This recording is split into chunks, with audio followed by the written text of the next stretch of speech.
So I've been getting a whole lot of backlash on my last video that I made on Swiper, right? Just because I spoke on having a bigger mindset on why we keep continuing to allow ourselves that street politics and gang life.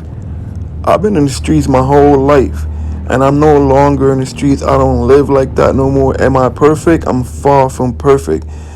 Am I a snake? Am I going to tell on somebody? It was never in me.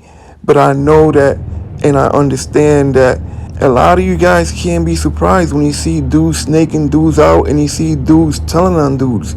Not everybody got a head on their shoulders. A lot of people dealing with all this trauma and mental health coming from the trenches, a lot of the mental health and the trauma that comes with it. A lot of people is not going to hold it down behind closed doors. It's just the reality, right?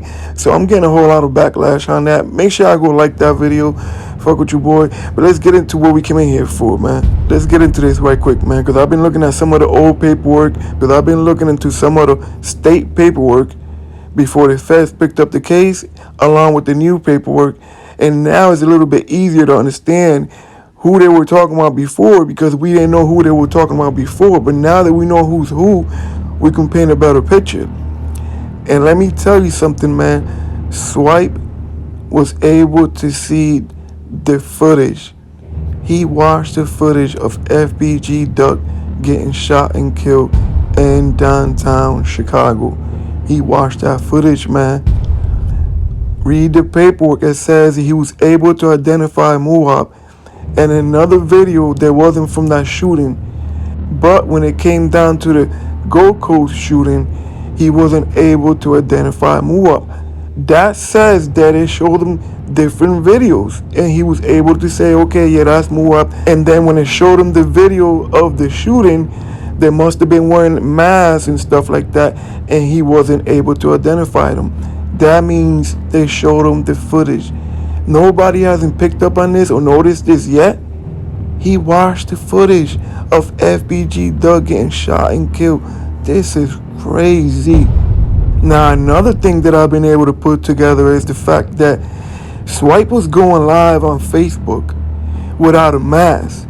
Duck didn't get killed until August. He gets picked up, gets questioned about the murder based on his messages and all that, right? So he gets picked up and gets questioned for the murder. And then he starts a YouTube channel 2 days, 3 days before Duck gets killed. So him going live on Facebook without a mask and then starting a YouTube channel, once he got questioned, he's like, he must already have planned doing the whole YouTube thing. But once he got questioned by the feds, he figured, well, now I'm going to have to just go all in on YouTube, give all the stories out, because I already told the feds I can't get picked up for something I already told. Make it make sense. He won't be, because a lot of people is questioning why is he talking about crimes on YouTube and telling these stories and not expect to get picked up. No, he was already picked up. So therefore now, guess what? My plan was to do YouTube, but now I'm going to have to wear a mask, cover my identity a little bit better, and just go with the flow. Tell the stories anyways. They already know about it. They can't pick me up on it. I already told. So that explains why he was already telling those stories. He was already picked up in January. Duck got killed in August. He was going live without a mask on Facebook. So his plan was to maybe do a YouTube channel and blow up, right? But once the whole telling shit came about, he figured, let me just go all full throttle on YouTube, just put this mask on and run my numbers up, get this business going, get this money, get this book, and then just be out of here.